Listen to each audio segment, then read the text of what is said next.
en diferentes momentos del proceso. Sin embargo, es muy cierto que por un tema convencional y también para hacer las clases más sencillas, porque si no sería una locura, pues uno siempre asume que el inicio del ciclo de Krebs es la condensación del acetil-CoA con el oxaloacetato. Ese acetil-CoA que viene de la descarboxilación oxidativa del piruvato se condensa con el oxaloacetato y se forma citrato. De hecho, el ciclo de Krebs se llama ciclo del ácido cítrico o también le llaman ciclo de los ácidos tricarboxílicos. ¿Por qué tricarboxílicos? Porque el citrato tiene 3 carbonos carboxílicos. El isocitrato tiene 3 carbonos carboxílicos. Por eso también, además de ciclo de Krebs, que es el nombre de la persona que lo descubrió y que se ganó un premio Nobel, pues además de ciclo de Krebs, también se le llama ciclo de ácidos tricarboxílicos. En cualquier caso, en este proceso que participan enzimas que no vamos a ver tanto en detalle, no vamos a entrar en detalle en el ciclo de Krebs, solo las generalidades. En este proceso, insisto, lo más importante que tienen que considerar, más allá de cada una de las etapas y de las transformaciones que ocurren, es que van a producirse 4 reacciones redox, de oxidación-reducción. Y en esas 4 reacciones se van a obtener 3 NAD reducidos, aquí hay uno, aquí hay otro, y aquí hay otro, 3 NAD reducidos y un FAT reducido. Entonces, si alguien les pregunta a ustedes cuál es la función fundamental del ciclo de Krebs y ustedes dicen producir ATP, mal, no produce ATP. El ciclo de Krebs, de hecho, no produce ni un solo ATP, 0. Produce un nucleótido trifosfato, es verdad, que es el GTP, que después se transforma en ATP, eso es verdad, pero en rigor no se produce ni siquiera un ATP. Lo que produce el ciclo de Krebs fundamentalmente son portadores de energía reducidos, NAD y FAT reducidos, que después van a la cadena de transporte electrónico para tener ATP, eso es verdad. Pero el ciclo de Krebs no es un generador de ATP, es un generador de portadores de energía reducidos. Eso es muy importante. Bien, y de las 8 reacciones del ciclo, 4 son reacciones redox, donde se producen eventos de oxidación-reducción que permiten la obtención, insisto, de NAD y FAT reducido. Eso es muy importante.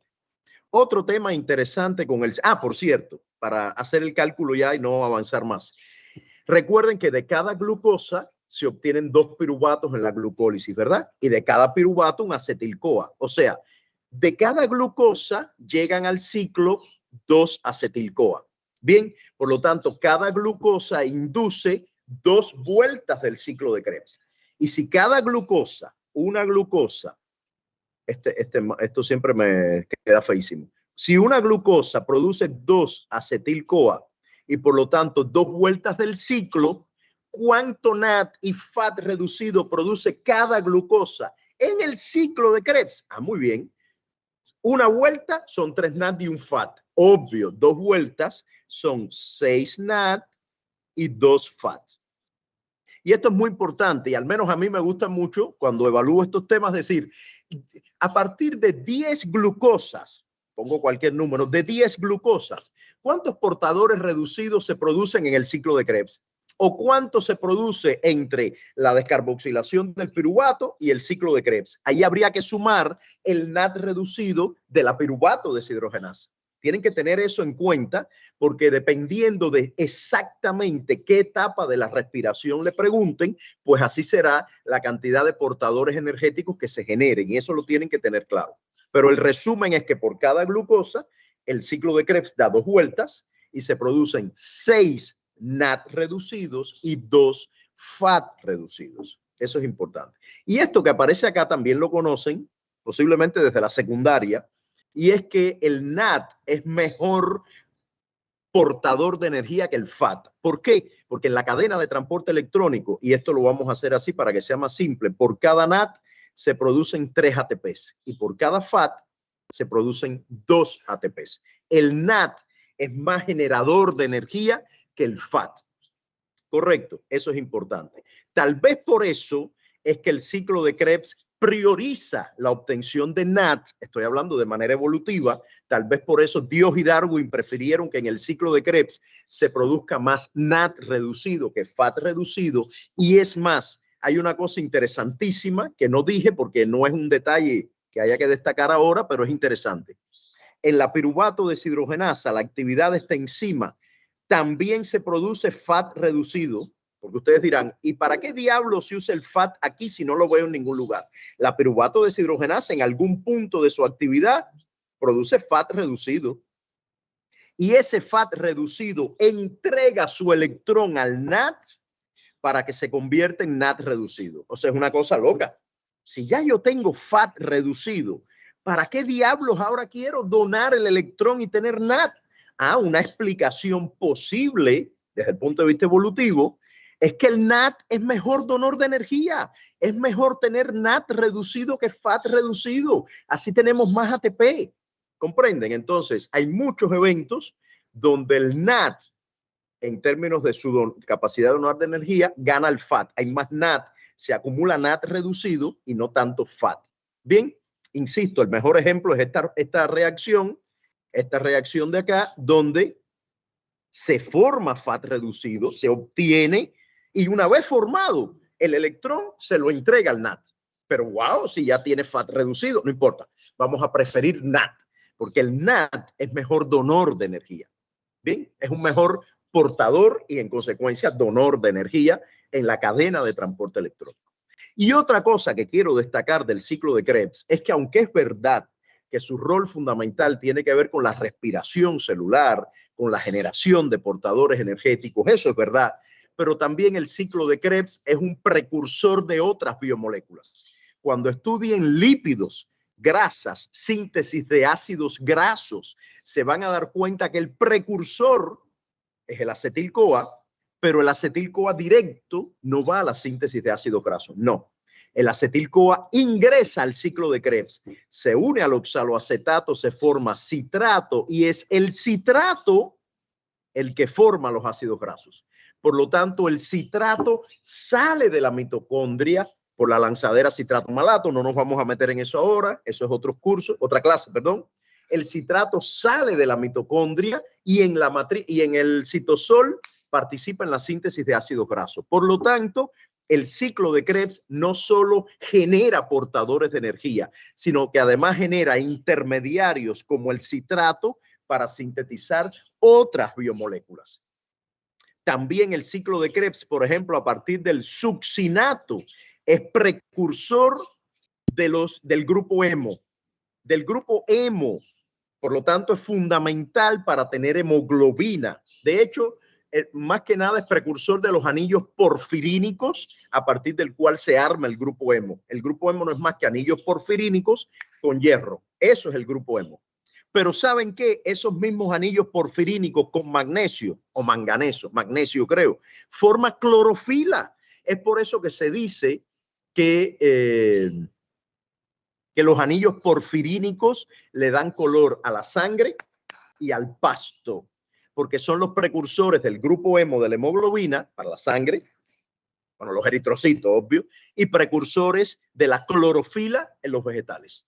Y eso, la manera de tener anillos porfirínicos, depende del ciclo de Krebs, porque el ciclo de Krebs a partir del succinato genera, o sea, no produce los anillos porfirínicos, pero genera el precursor para que se sinteticen los anillos porfirínicos que forman, insisto, el grupo hemo y que forman la clorofila.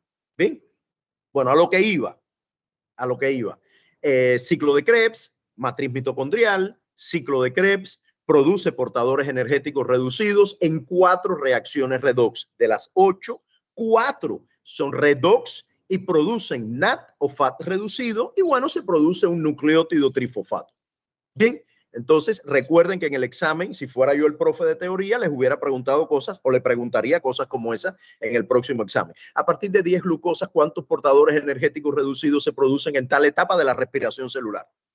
En tal o más cual etapa de la respiración celular, tienen que saber cada etapa cuánto aporta, especialmente glucólisis, descarboxilación oxidativa del piruvato y ciclo de Krebs, porque bueno, ya la etapa final, que es la fosforilación oxidativa, ya digamos se ve de una manera diferente. Ahí el cálculo es más complicado, por decirlo de alguna manera. ¿Está bien? Entonces eso tienen que tenerlo en cuenta. También he preguntado muchísimo en casi todos mis exámenes, siempre pregunto, ¿cuántas reacciones de oxidación, reducción o al revés? Pregunto, por ejemplo, se está haciendo una investigación con un agente que bloquea las reacciones redox. Cualquier cosa, eso es un invento. Si este agente se añade en una célula, ¿cuántas reacciones se bloquean en el ciclo de Krebs? 4, porque hay 4 redox. O sea, es una manera de preguntarles, una manera diferente de preguntarles cuántas reacciones redox hay en el ciclo de Krebs. Y obvio, cada reacción redox genera portadores energéticos reducidos. Recuerden que cuando una molécula se oxida y libera electrones, alguien lo tiene que capturar. ¿Quién los captura? El NAT y el FAT, y ellos se reducen.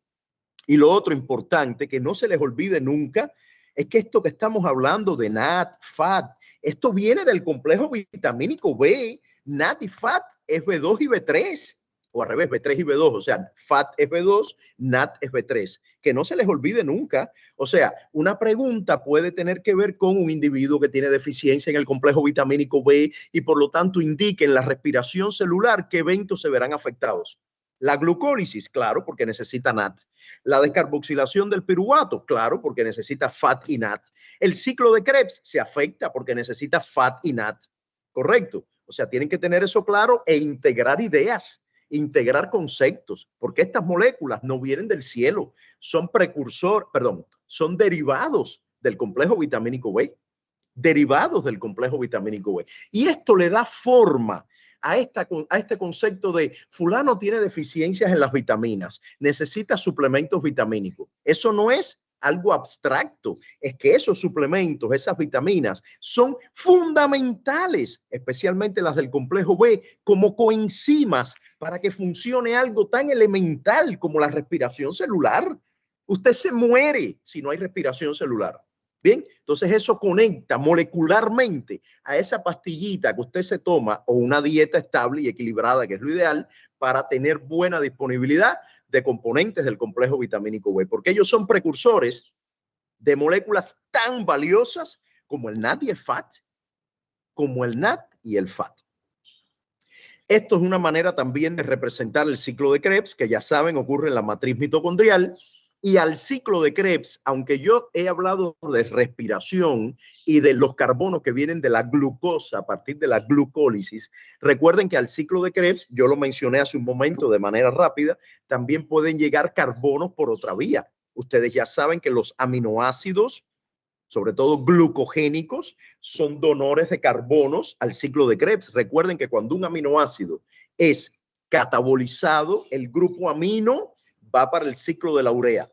Pero los carbonos, el resto del esqueleto, tiene que incorporarse a algún otro proceso energético. Y en muchos casos lo que hacen es insertarse en diferentes puntos del ciclo de Krebs para donar energía o para sintetizar glucosa si estamos en el hígado. Bien, entonces, aunque el ciclo de Krebs uno se lo puede imaginar siempre recibiendo acetil-CoA de la glucosa para funcionar, eso no siempre es así, porque los aminoácidos también donan carbonos para que el ciclo de Krebs se mantenga vivo. Bien, y otra manera de alimentar el ciclo de Krebs, que todavía no la han estudiado, es a partir de los ácidos grasos. Cuando los ácidos grasos se oxidan, pues también donan carbonos al ciclo de Krebs en forma de acetil-CoA. Y ustedes verán que un ácido graso dona una cantidad enorme de carbonos si se compara con la glucosa.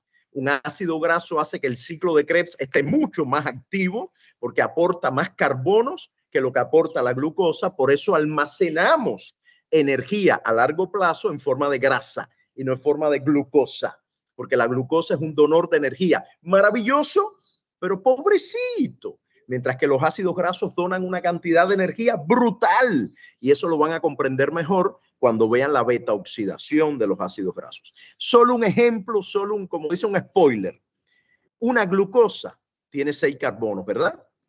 Y ya dijimos que una glucosa permite darle 2 vueltas al ciclo de Krebs porque se forman 2 acetil-CoA. Un ácido graso como el ácido palmítico tiene 16 carbonos. Con 16 carbonos usted obtiene 8 acetil-CoA. O sea, mientras que la glucosa pobrecita provoca 2 vueltas en el ciclo de Krebs, el ácido palmítico, que es el más sencillo, provoca 8 vueltas del ciclo de Krebs. Pero para colmo, en la beta-oxidación se produce NAD y FAT reducido.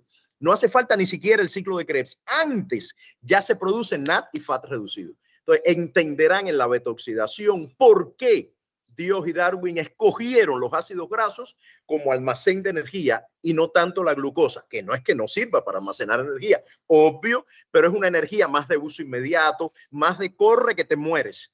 Mientras que los ácidos grasos son unos almacén de energía más estable, a más largo plazo y permiten, sin necesidad de tener agua, porque son lípidos, sin necesidad de tener agua, tener mucha energía guardada en ellos. Eso lo extenderán mejor en la próxima unidad del curso. ¿Está bien? En el próximo módulo, digamos. Entonces, en cualquier caso, cualquiera de estos donores de carbonos terminan produciendo de alguna manera acetil-CoA o algún precursor del ciclo de Krebs, sobre todo si son aminoácidos. Y y el ciclo de Krebs ya saben que produce portadores reducidos ricos en electrones. Y ahí se van entonces a la cadena de transporte electrónico, que es la etapa final de la respiración celular, la cadena de transporte electrónico. ¿Dónde ocurre? Ocurre en las crestas mitocondriales. En las crestas, el ciclo de Krebs ocurre en la matriz, la cadena de transporte ocurre en las crestas. ¿Qué hay en las crestas mitocondriales? Hay proteínas que actúan como bombas de protones. O sea, el NAD y el FAT llegan a la cadena de transporte electrónico, donan su electrón. Recuerden que ellos recibieron electrón en el ciclo de Krebs o en la descarboxilación del piruvato o en la glucólisis, recibieron electrones y ahora en la cadena de transporte entregan los electrones. Por eso se llama cadena de transporte electrónico, porque esos electrones del NAD y el FAT van moviéndose a través de un grupo de proteínas en las crestas mitocondriales. ¿Y dónde terminan? ¿Cuál es el aceptor final de esos electrones? El oxígeno. Y se forma agua. Por eso necesitamos oxígeno para estar vivos, porque el oxígeno es el que recibe el electrón al final de la cadena de transporte para transformarse en agua. Si no hay oxígeno, se frena la cadena de transporte electrónico y bueno, no le tengo que decir lo que a usted le pasa. De hecho, moléculas como el cianuro cancelan la actividad de esta molécula, el complejo respiratorio 4. No puede ocurrir el depósito del electrón en el oxígeno y obvio usted se muere por el efecto del cianuro. Eso hace el cianuro como veneno. Es un inhibidor irreversible del complejo 4 y lo mata como Chacumbele. Murió como un pajarito. ¿Por qué? Porque se cancela la capacidad de este complejo de transferir los electrones al oxígeno y usted se fue del parque. ¿Está bien? Entonces, aquellos que están interesados en tomar cianuro, bueno, por ahora no lo hagan, porque les puede pasar cosas feas con la cadena de transporte electrónico. Bueno, entonces, listo. Les voy a contar ahora cómo funciona esta cadena de manera metafórica, se los voy a contar y verán que creo que lo pueden entender mejor. Si estuviéramos en el salón sería más fácil, pero bueno. Imagínense lo siguiente, en esta cadena de transporte, insisto, se van a mover los electrones del NAD y el FAT hasta terminar en el oxígeno. Bien, y además, cuando usted libera electrones, usted libera protones porque las cargas están equilibradas. Usted libera electrones, libera protones. Bien, entonces el NAD y el FAT, fíjense que NAD y FAT tiene como un hidrógeno aquí extra. Usted sabe que están reducidos cuando tiene ese hidrógeno, perdón. Entonces, cuando usted libera electrones, libera estos protones, los libera y la molécula se queda con una carga neutra. Esos protones son bombeados por los complejos respiratorios hacia el espacio intermembranario. Entonces, ahora viene la parte metafórica. Imagínense que ustedes estén en el salón de clase y haya un closet pequeño. Yo, primero, antes de eso, les voy a, porque si no, no van a entender la historia. Hay una cosita que se llama dinamo. Cuando yo era un muchacho y montaba bicicleta, todas las bicicletas tenían una piececita que está anclada a la rueda de la bicicleta. Y cuando la rueda da vuelta, esa cosita que se llama dinamo también da vuelta. Y cuando el dinamo da vuelta, transforma la energía cinética en energía eléctrica y el foco de la bicicleta hace y se encendía. Y usted montaba bicicleta y tenía un bombillito, un foquito delante con luz, gracias a ese dinamo que transformaba, insisto, energía cinética en energía eléctrica. No sé si eso existe todavía, no sé. Bueno, total, vamos, ya verán esto qué diablos tiene que ver con la historia. Imagínense que ustedes estén en el salón de clases, hay un closet pequeño, yo abro el closet y los obligo a los 40 del salón a meterse en el closet. Eso hacen los complejos respiratorios, obligan a que los protones migren al espacio intermembranario y los acumulan en el espacio intermembranario. Ahí están atrapados. Y yo cierro la puerta del closet y los 40 alumnos están en el closet. Y yo coloco afuera un dinamo, que es esa piececita que transforma energía cinética en energía eléctrica. ¿Ven? Coloco. Y yo después que tengo el dinamo, abro la puerta del closet. Ustedes se imaginan que ustedes todos así van a salir como en los dibujos animados, así disparados del closet. Y cuando salgan, esa energía que ustedes liberan hace que el dinamo se mueva y las luces del salón se enciendan. ¿Bien? Eso que les acabo de contar es lo que ocurre en la cadena de transporte electrónico, en la fosforilación oxidativa. Es eso lo que acabo de contar. ¿Por qué? Porque yo como docente soy el complejo respiratorio 1, 3 y 4, los bombeo a ustedes al closet, los atrapo en el espacio intermembranario y después abro la puerta, que no es más que la actividad de la ATP sintasa, que no es un complejo respiratorio, está después de los complejos respiratorios, pensándolo así como en orden. La ATP sintasa es la que abre la puerta y cuando ustedes regresan y convierten el movimiento en luz, la ATP sintasa hace lo mismo, pero convierte el movimiento, la fuerza protón motriz, esos protones regresando a la matriz mitocondrial, convierte ese flujo de protones en energía química y sintetiza ATP.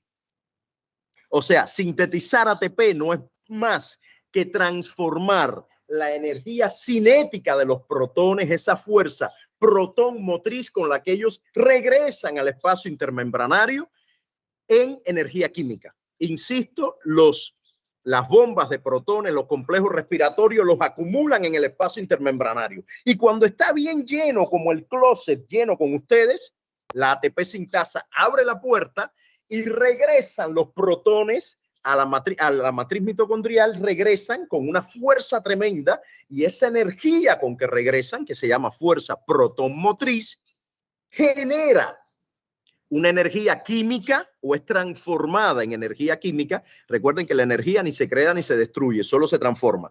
Esa energía cinética es transformada en energía química y la enzima sintetiza ATP. Así se produce la síntesis de ATP. Después de esa cadena de transporte electrónico, después de ese bombeo de protones, cuando los protones regresan, la ATP sintasa es como una puerta que se abre, regresan los protones, ¡puf! Y esa energía cinética termina transformándose en energía química y se sintetiza el ATP. Y ocurre el gran momento de la respiración celular, porque es justamente en la cadena de transporte electrónico donde más ATP se sintetiza. No es en la glucólisis, no es en la descarboxilación del piruvato, no es en el ciclo de Krebs. Es en la cadena de transporte electrónico acoplada a la fosforilación oxidativa. Ahora, la manera en que yo siempre pregunto esto en el examen es de la siguiente. Más allá de en tal etapa que se produce, dónde ocurre tal etapa de la respiración celular, más allá de eso, para hacerlo más lindo, yo muchas veces introduzco acá un tema que es bien interesante y es el siguiente. Imagínense, volvemos a la metáfora, que yo los meta a ustedes en el closet, todos, y que yo no sepa que en el closet hay una ventana y ustedes salen por la ventana.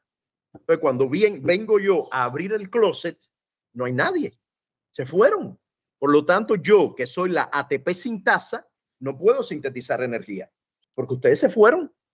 Bueno, eso ocurre en la vida real, por acción de drogas que tienen una acción de disipar, de desaparecer, la palabra correcta es disipar, el gradiente de protones. El gradiente de protones es como si yo abriera una puerta aquí en el espacio intermembranario y todos estos protones se fueran. Y cuando la ATP sintasa pobrecita venga a abrir la puerta, nadie va, Si acaso hay un protón disciplinado que se va, la ATP sintasa, yo me quedé porque yo soy el alumno más serio, más responsable y no quería irme porque me daba pena con usted. Pero con un protón, estoy poniendo un ejemplo gracioso, con un protón no se obtiene energía. Y la ATP sintasa le dice, eres el mejor alumno, pero no me sirve de nada. Bien. Bueno, esto que estoy contando existe. Hay drogas cuya función es disipar el gradiente de protones y por lo tanto afecta la síntesis de ATP. Y esas drogas no piensen de pronto que son venenos. No, no, no. Por ejemplo, esas drogas son muy buenas. Perdón, muy buenas no, me excuso, no me malinterpreten, que no estoy promoviendo el uso de esos medicamentos para nada, porque algunos son dañinos y muy, muy dañinos. Hay otras vías mejores para hacer lo que voy a decir ahora. Pero pensando en metabolismo, pensando en lo molecular, olvídense de lo social y de cualquier cosa. Pensando en lo molecular, una droga como esa, ¿para qué creen que sea útil? Si usted disipa el gradiente de protones y tiene poco ATP, ¿para qué usted cree que sea útil una droga como esa? ¿A quién se le ocurre? ¿Para qué podrá ser útil una droga que haga que la célula tenga poco ATP? Si una célula tiene poco ATP, ¿qué será lo que estará muy activo para compensar ese proceso? ¿Qué estará muy activo para compensarlo? Esta imagen habla de eso, de alguna manera. ¿Qué estará muy, muy activo en una célula si hay un agente que disipa el gradiente de protones y por lo tanto se obtiene poco ATP? ¿Qué estará muy activa? ¿La degradación de qué estará muy activo? La degradación de ácidos grasos, la degradación de glucosa, pero sobre todo ácidos grasos, que son los más donores de acetil-CoA para que el ciclo de Krebs produzca NAD y FAD reducido NAD, porque cuando no hay ATP, la célula, necesito ATP, necesito ATP, necesito ATP, y empieza a degradar grasas para poder tener ciclo de Krebs, y tener NAD y FAD y tener ATP, ¿verdad? Entonces estas drogas sirven para bajar de peso. Para bajar de peso, se han creado drogas que tienen este fundamento. Que te pueden matar, hay quien se muere con eso, así que no lo recomiendo a nadie. Bien, lo mejor es hacer ejercicio y dieta, un régimen nutricional adecuado, no dieta de no como nada, pero ir a ver un nutricionista, eso es lo que hace falta, y hacer ejercicio. Pero existen, y por eso metabólicamente lo estoy contando, porque este es un curso de bioquímica, existen drogas que tienen esa acción, disipan el gradiente de protones y como hay menos protones para generar ATP, pues la célula necesita buscar una fuente de ATP y la célula empieza a activar de manera brutal la degradación de grasas para tener mucho acetil-CoA, para tener mucho ciclo de Krebs, para tener mucho NAD y FAT reducido y lograr tener ATP. Y usted baja de peso. ¿Bien?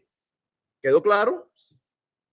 Entonces, en un examen, a mí me encanta poner, claro, no lo pongo nunca que una persona se tomó, siempre pongo, ha habido dos maneras de enfocarlo. Uno es en animales, donde usted puede con ratones, siguiendo las normas de ética básica, por supuesto, hacer experimenticos con moléculas como esta.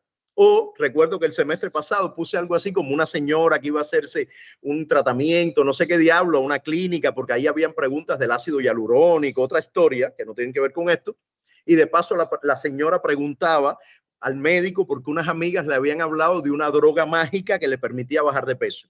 Que la droga lo que hacía era esto, ¿no? Entonces por ahí era la pregunta del examen, ¿no? Porque no jamás yo promovería el uso de este tipo de droga, no porque te vayan, o sea, no soy un conocedor de la droga en sí mismo y de quién la vende, ese medicamento, sé que existe, no es una cosa terrible ni está aprobado, hay algunos aprobados, pero no es lo recomendable. A mí en lo personal me parece mejor ajustar la dieta de manera adecuada y hacer ejercicio. Pero metabólicamente hablando, porque esto es un curso de bioquímica, pues es interesante saber cosas como esta, ¿no? Muy bien. Entonces, listo. ¿Les quedó alguna duda de la cadena de transporte electrónico? ¿Todo bien con este tema? Sobre todo, insisto, es muy importante que ustedes logren distinguir en la respiración celular cada etapa, cuál es su función, dónde ocurre, cuál es su acción fundamental. Bien, eso es muy importante. ¿Les quedó claro? ¿Alguna duda, algo que quieran que precise? Lo otro que me falta es la ruta pentosa-fosfato, pero creo que mejor, aunque todavía tenemos tiempo, pero quiero pasarles una encuesta que me pidieron que les pasara, tengo que pasar asistencia y preferiría escuchar dudas porque ruta pentosa-fosfato la podemos dejar para el miércoles que viene y concentrarnos mejor en esta ruta que tiene sus detalles y sus peculiaridades, ¿no? Entonces me parece que es mejor concluir acá con todo esto de respiración, habiendo visto ya lo del glucógeno, que creo que son temas que los van a evaluar en el examen S2, porque el glucógeno no se evalúa en el parcial, tampoco la respiración celular, y la ruta pentosa-fosfato la voy a comentar la semana que viene, que es la semana 11, o sea, la semana antes del examen S2, que va seguramente hasta la ruta pentosa-fosfato. ¿Ya? No sé si ya podrán empezar a ver algo de lípidos la semana que viene. Depende de donde cada docente de teoría en qué punto esté. ¿Ya? Pero por ahora prefiero dejarlo aquí y ver la semana que viene pentosa-fosfato. ¿Alguna duda, algún comentario, alguna precisión que crean que debo hacer?